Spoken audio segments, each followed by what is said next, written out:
Welcome to Let's Talk Wellness, where we will be sharing insights into the world of mental health and wellness as we explore traditional medicine and holistic healing options. It's time to have new conversations about mental health. Join Mara James, the founder and CEO of the Hugs for Life Healing Center, as she guides us along this journey. And now, let's talk wellness.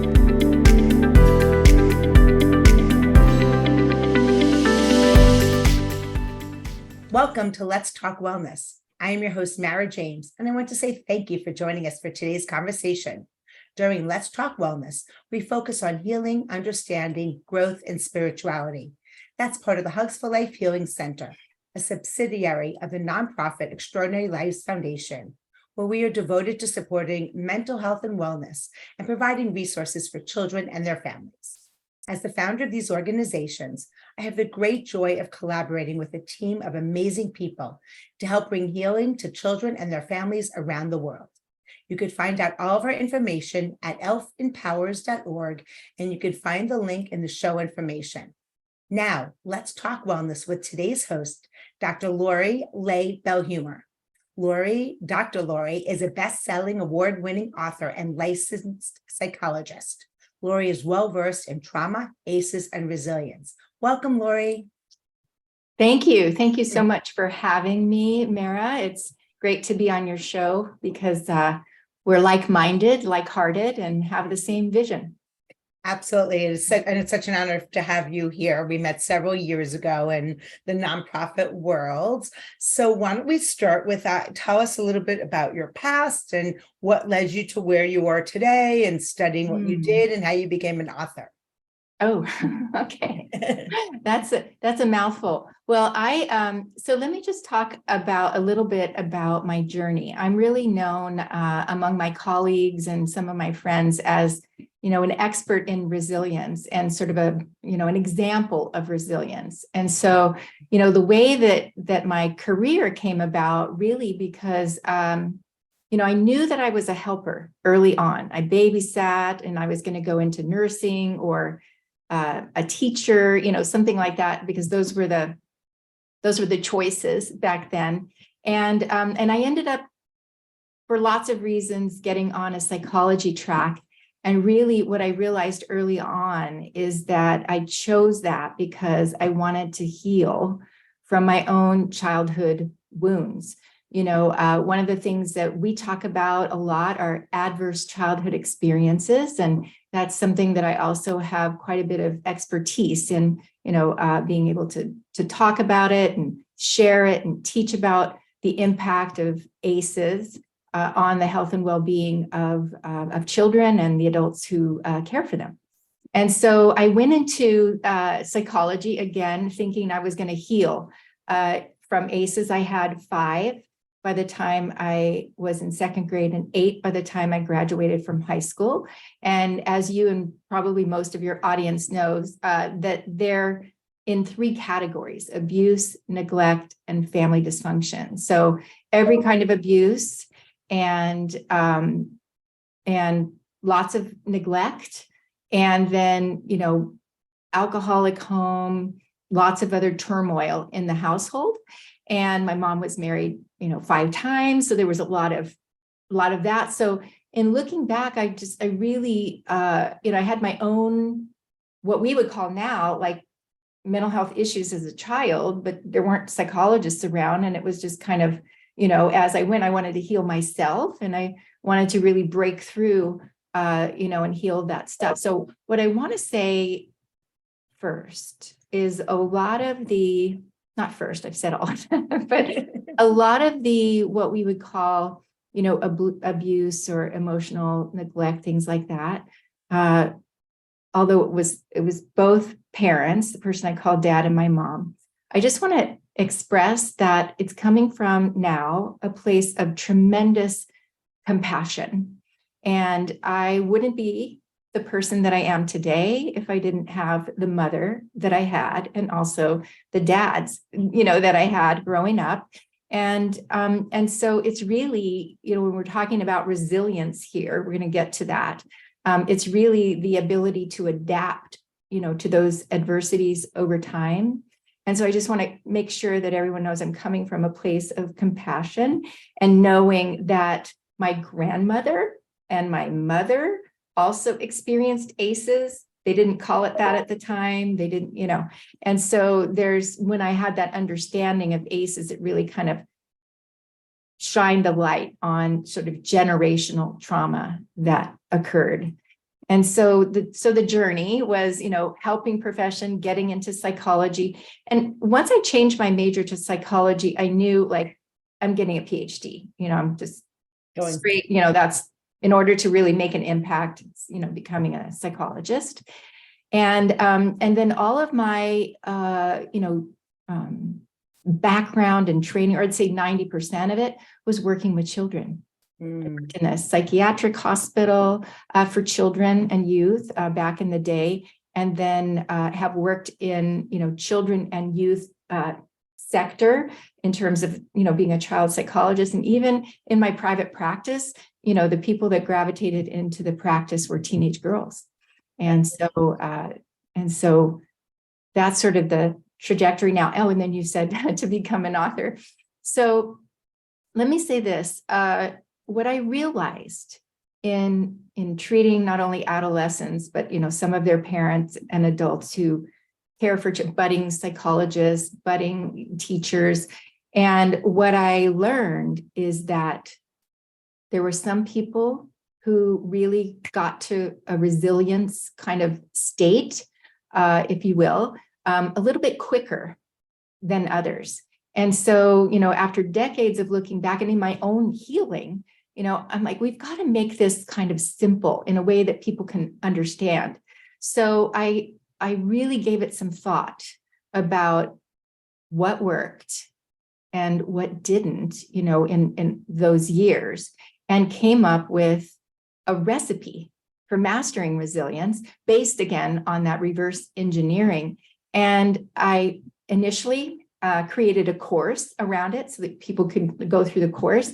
And then I created a second job for myself. So I closed down the course and then decided that, the word really, the experience, the opportunity for healing needs to get out there. And so I turned the curriculum of the course into what is now the book, Mastering Resilience, Transforming into Your Purpose.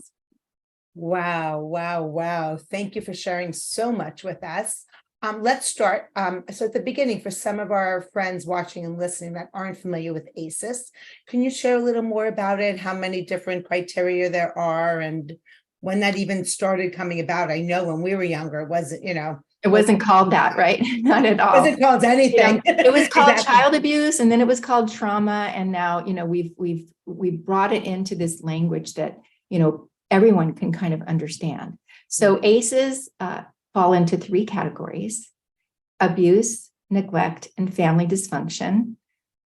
There's 10 of them. So emotional, physical, and sexual abuse, physical and emotional neglect. And then, the 5, family dysfunction are, divorce in the family, parent with or caregiver with a mental illness, with alcohol misuse, incarceration, drug misuse, those kinds of things. And so there's 10 specific ones, and they were kind of discovered in a research study back in the late 90s in San Diego, where they took 17,000 middle-class adults and asked them, before the age of 18, did any of these things happen? And then the result of that study, the ACE study, really highlighted the impact of the toxic stress that comes from ACEs, from these exposure to ACEs, had an exponential risk factor for emotional conditions, mental health conditions, physical health conditions, economic problems, and also educational problems. And so it was just, it was really clear that the more exposure, the number of ACEs, it's a specific number, again, 1 through 10, the higher the number of ACEs, the higher risk for these conditions, physical and emotional problems, challenges, as well as physical health. And so it didn't really become commonplace. I mean, the way that I heard about ACEs was from a TED Med talk from Dr. Nadine Burke-Harris, who later became the first Surgeon General of the state of California. And, in it, it was a call to action to really get in and prevent ACEs from happening, and, to really go upstream and figure out prevention strategies to not only prevent them from happening, but also prevent the toxic impact, of them. And I took that call to action really seriously. And then again, it got, looking through the lens of ACEs, as I mentioned, for my own conditions, my mom, my grandmother, family members, and it just made so much sense. And it just became a language. Again, ACEs, something easy we can talk about. We can have a common language if we're talking to teachers or we're talking to pediatricians. And so that's sort of the background on ACEs. Beautiful. Thank you for sharing that. And is there a certain age when doctors or schools start looking at a child and their ACEs score? Has it become a common practice yet? Well, what I can say is the ACEs are, exposure to those 10 things. And then also now there's other related life events that measuring as well, like, discrimination, racism, neighborhood violence, death of a parent, loss of a parent. So there's other things we're measuring. And so it's exposure to any of those before the age of 18. So in the state of California now, children on Medi-Cal are screened for ACEs and related life events with, a screening tool. And, we want it to be widespread. There's, I think over 100,000 children who've already been screened in the state of California. And so pediatricians are screening, behavioral health, practitioners are screening. And the reason, because that number without intervention is what creates the risk, right? So when pediatricians know the number and know that there's risk for diabetes, obesity, asthma, learning problems, behavior problems, they can get in early and they can say, this is the risk of that. And we can do something about it early on because we know what the risk is. And we know that there's a predictive trajectory if we don't do something about it.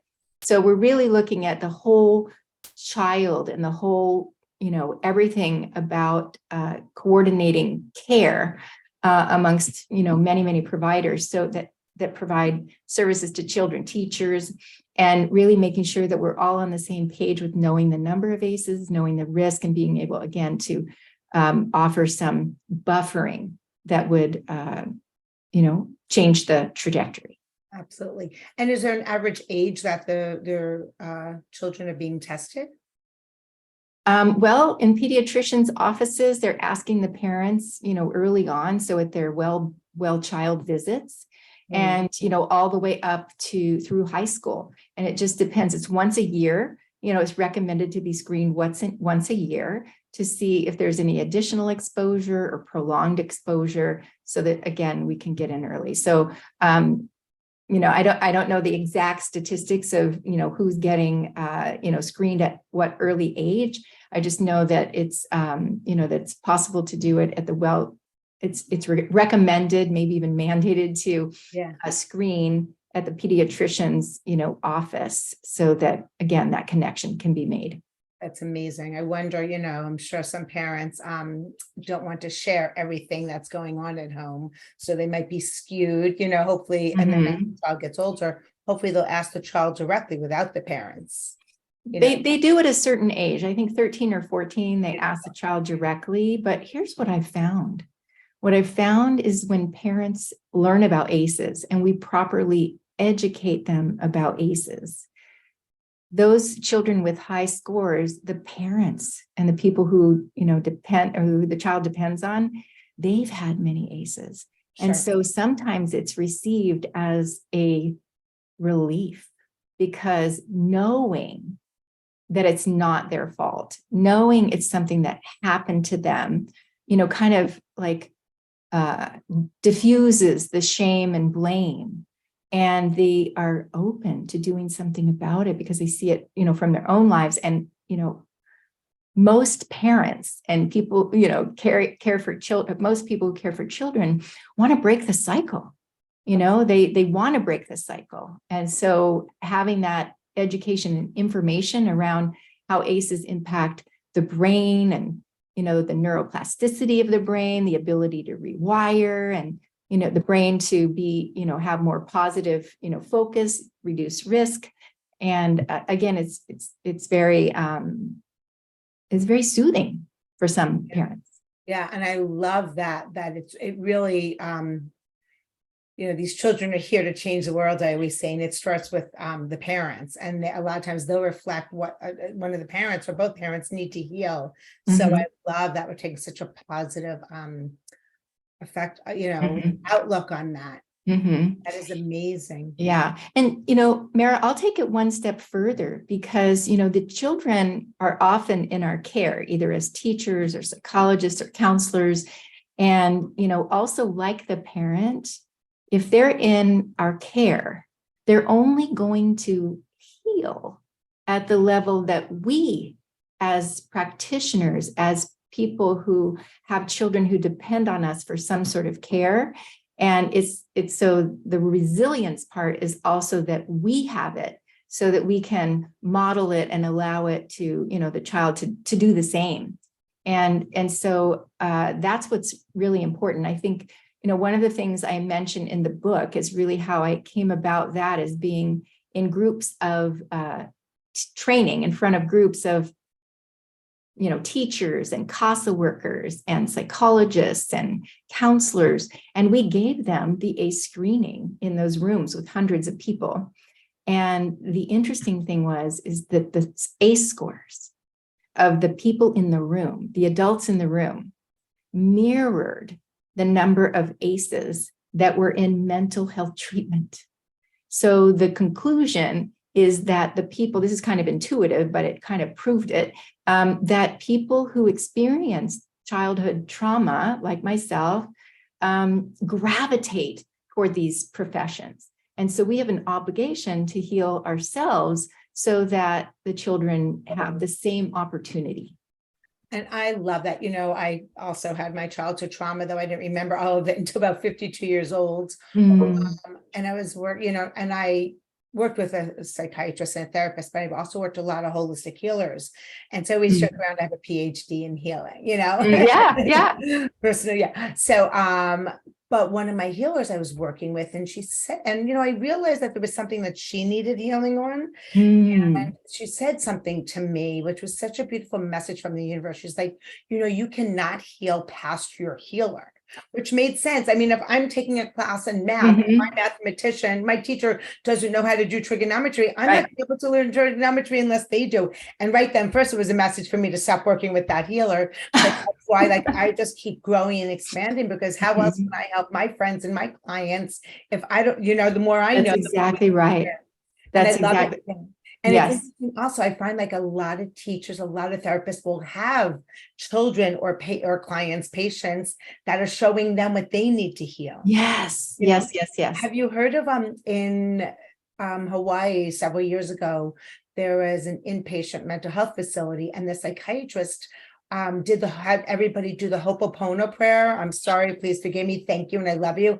And apparently everybody was discharged, and it was just amazing. Oh, how beautiful. How beautiful. Listen, to me, just saying it's not the easiest thing, because when you've been through traumas like you and myself, having compassion is part of it. But to me, the whole forgiveness, which is, compassion and forgiveness, is definitely the hardest journey.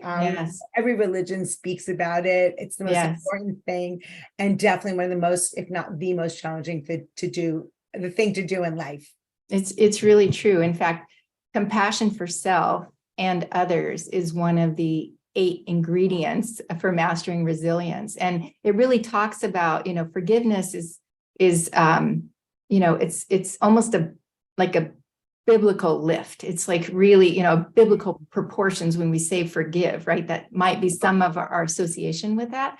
But compassion is, kind of short of that, but you can't have forgiveness without compassion. But it's really like having compassion for yourself. There's a book by Dr. Bruce Perry and Oprah Winfrey called What Happened to You. And it's been published, in the last year or so, I think. And it really talks about, like, in the profession, in dealing with trauma and healing trauma, we've switched the language from what's wrong with you to what happened to you. And that's the name of the book. And then I like to take it a step further and say, what's strong with you? What's strong with you? And because that's the basis, it's like, standing firm in, who we are, our intrinsic value. And when we know that, it's possible to have compassion for self. There's a greater likelihood of being able to be compassionate toward others. Beautiful. We're going to take a brief break and we're going to come right back and we're going to discuss your book, Mastering Resilience, and the recipe. So I'm so excited. So everybody stay tuned. In these shifting and changing times, more and more lives are being impacted by mental health. The Extraordinary Lives Foundation, also known as ELF, is transforming the way people view and navigate mental health challenges. Their mission is to improve children's mental health and wellness and support families by providing educational tools, resources, and awareness events. ELF encourages families to recognize symptoms, overcome the stigma, and reach out for help. Through prevention, early intervention, and holistic treatment, we believe many of the big problems facing today's youth can be transformed within a generation. Extraordinary Lives Foundation is excited to offer the Hugs for Life Healing Center, growing a worldwide network of approved holistic healers and bridging the gap between traditional and complementary healing options. Visit the Extraordinary Lives Foundation website at www.elfempowers.org to find out more about their resources and events. Together, we can change the conversation around mental health.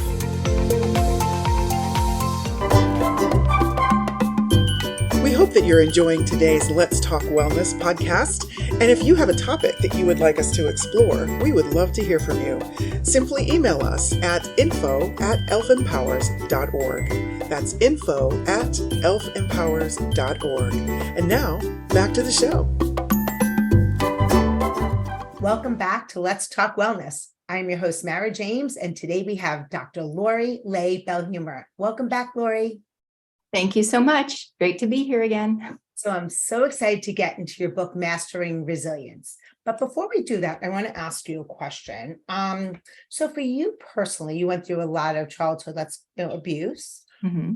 At what age did you realize what was happening to you wasn't right, wasn't normal, happening in your neighborhoods or your friends? Mm-hmm. If you could share with us about that, that'd be great. Okay.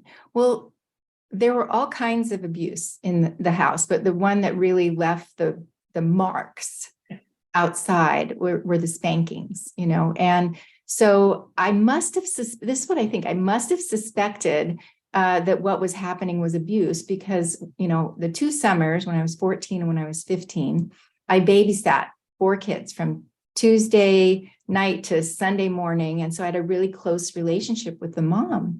And so one day I asked her, what is abuse? What's the difference? What is abuse? And so she said, well, abuse is when someone uncontrollably picks up an object like a Noxema jar and then just uncontrollably, hits the child. And so I came to the conclusion, wrongly, that what was happening to me wasn't abuse, even though I had visible marks from my shoulders to my knees and bruising, and that I had to hide in the gym class because I was obviously in middle school at the time. And so that's the time when I was like suspicious. And then, of course, when I got into, psychology and started reading in psychology, I was like, oh yeah, this is really clear. That's what it's called.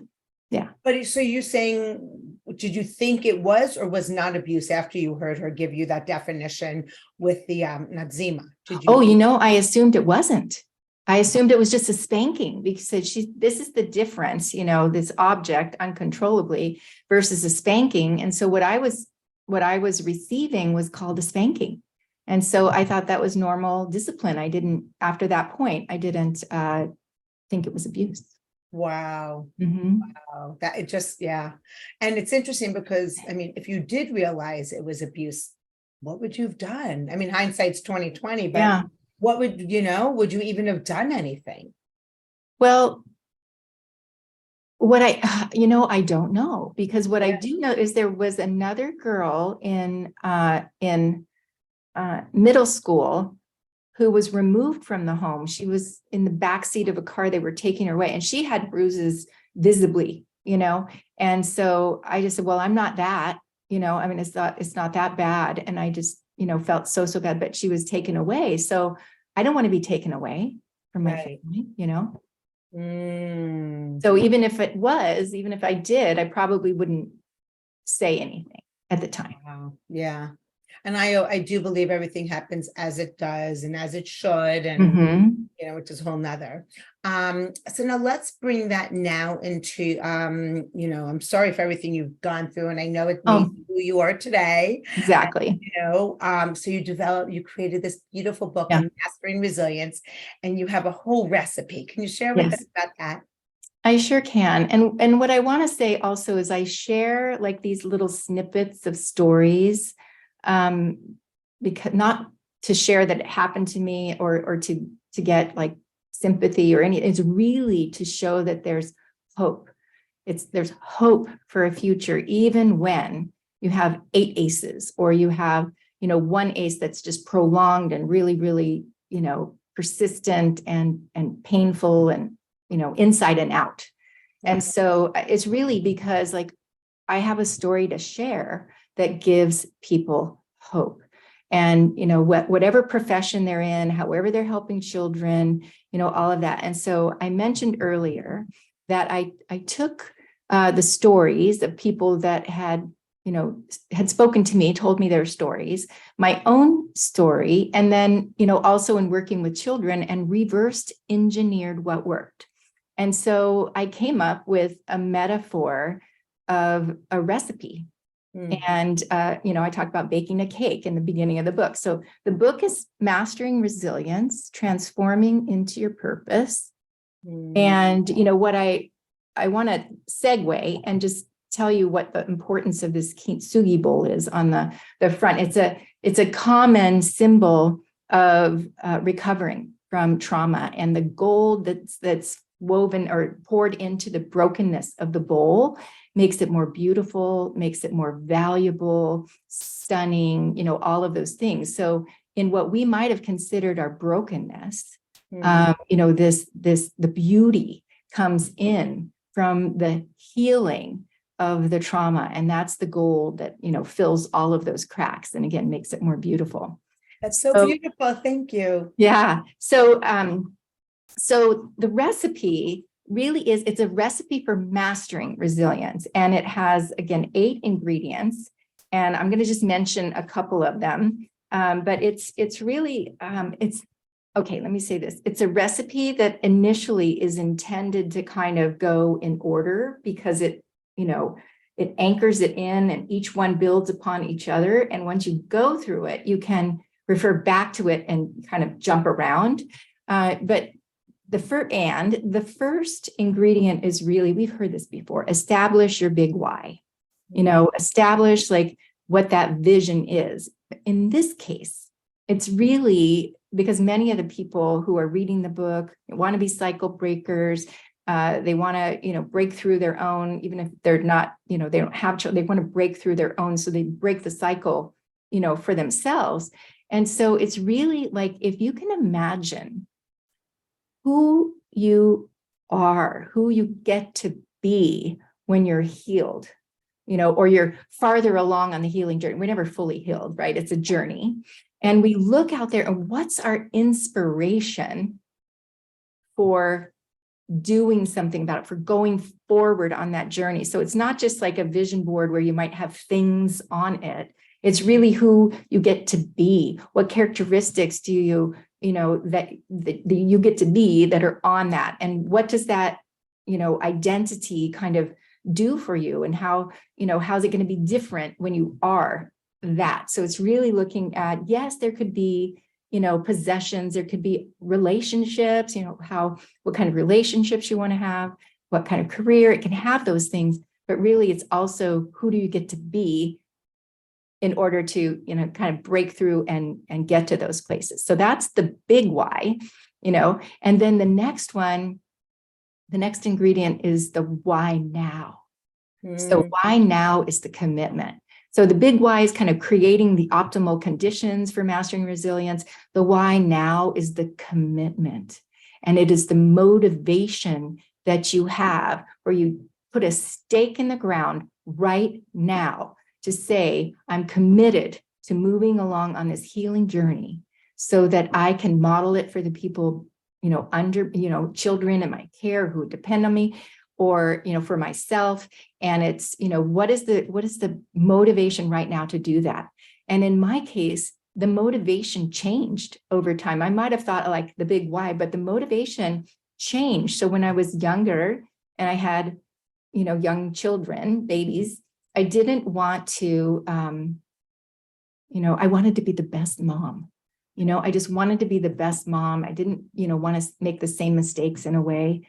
And, and so it was really the motivation was I've got to do something about this now. And even early in my marriage, it was like, I don't want to wreck my marriage. I don't want to be, I don't want to have 5 divorces. I'm like committed to this. Right. And so I wanted to make sure that I, got better. And then the babies. And then when the girls were teenagers and I saw them, in high school, exposed to situations that were similar to mine. And I just really I'm committed to my healing because I don't want them to be 57 or, whatever age to, get to the point where they feel loved and honored and valued and worthy and wanted, all of those things. And so it was like my motivation, my commitment at that time was for them. And now the commitment is like, break the cycle in this generation, let's heal the workforce in a way, so that we can then, pass that down to the children who depend on us. And so those are the two, and those are anchor that in. And then after that, you get to have clarity of self. And this is where the qualities and the strengths and the uniqueness and the, valuable part, we talk about intrinsic value just because we, value because we exist, that, that we have that. And so it's really exercises to get in there and really understand that. And that's the third thing, because you talk about who you need to be, who you get to be in order to get there. And then you make the commitment. But really, the next thing is that clarity of self. So then it all kind of clicks. But you can use those first 3, kind of throughout the rest of the recipe. And then, from there, it's talking about, I'm looking at my chapters, even though I don't need to.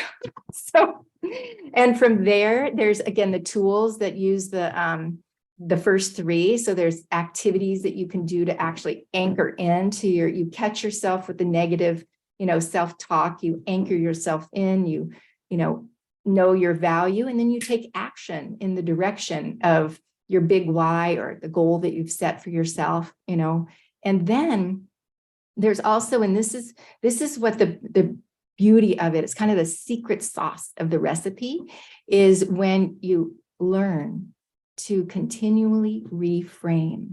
To tell yourself a different story, to identify in clarity of self. You said, who I am in the face of this adversity. So what do you get to do, to reframe those stories? I'm more compassionate because of the things that happened to me, when I was younger. I'm stronger. I have strength of character, as a result of those things that happened to me. So it's looking at and telling that new story around it. And then also, you mentioned this earlier. This is another part of the secret sauce, is when you have situations that come up now, current events, oftentimes we react in the same level of emotion. This, it feels out of proportion emotion, and it's tied to something specific in the past. And that's an opportunity to heal even deeper when we recognize that these, obstacles or, people that are kind of, I call them heavenly sandpaper, like they're just refining you, So I call them the teachers. yes. And so, yeah. And so that's, that's another element of it. So it's really the most important thing. It's like learning and skills, how to purposely reframe the stories. And then after that, you can, set your goals. You can say, what are some specific things that I can do to get there? What are the first action steps that I can take to get there? And then finally, it's really, this, I know this, it's really surrounding yourself in community of people who believe in you, who care about you, who cheer you on, who hold you accountable and love you, and all of that, and just really making sure that your inner circle is full of those people, or at least one, maybe two, but really like surrounding yourself with the people who care about you. So that's kind of the 8-step recipe that's in 8-ingredient recipe that's in there. And again, once you get through it, then if a situation comes up, you don't have to go through the first 4, you can just go right to that chapter and go, yes, this is an opportunity to heal. And this is, it's a teaching moment. And so that's what it is. Beautiful and so funny. You said something that I find with so many of my clients. I really believe that God's way to change the world just through children's mental health, because we don't say, I want to be better. We say, I want to be better for my child, my baby. Yes. I want to be a better mom. I want, and if that's what it takes to start our healing journey, then whatever it is, right? Right. So many, and it's usually the moms that will call and when I'm talking to them and they're talking about their child, I'm like, okay, we need to put our oxygen mask on. Yes. Exactly. Yeah. Exactly. And again, I mean, I didn't even know for me, I had anything to heal until I experienced a manic episode. For you, it's like, okay, I want to be a good mom, and and then I don't want my teens to go through it. So whatever it takes, whenever it takes, it's just that we can really start it and continue on that beautiful yet sometimes painful journey. Yeah. And it really, again, it is a journey, and it's never too late. Obviously, I'm a little bit on the mature side, older side. And, I wrote the book came out, it was published in April of this year. And, I'm just blessed to know that it's a bestseller in multiple categories. It's being sold internationally, and people are coming to the course and, wanting to go through the ingredients, while reading the book, almost like a book club. There's a workbook coming out that's going to, go along with this.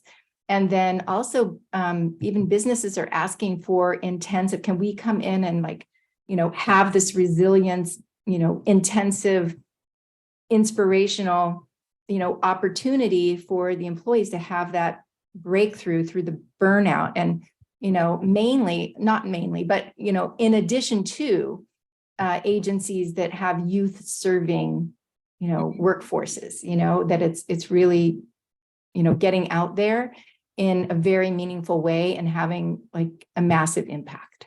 Beautiful. So Mastering Resilience, how can people buy it? Well, they can go on Amazon, Mastering Resilience, Transforming into Your Purpose by Lorry Leigh Belhumeur. It's there. And then, and also masteringresilience.com is the website that has all of the different, the course information and those kinds of things. Yeah. Beautiful. And we'll list that link in the show information. And if people want to get in touch with you, what's the best way? Well, the best way is Dr. Lorry at masteringresilience.com. We made it really easy. Just, that's the address, so that it's Mastering Resilience, the name of the book, and that's the URL and also the email. Beautiful. And are you on social media? Oh, I am. Yes. Awesome. Well, and we can list those links in the show information as well. So LinkedIn, Instagram, Facebook, Twitter. Yes, the usual. So if you can look back at your younger self, maybe 10 years old, what advice would you give to little Lori? You know what just popped in my brain is everything's going to be all right. Makes me just want to cry. Yeah, everything's going to be all right.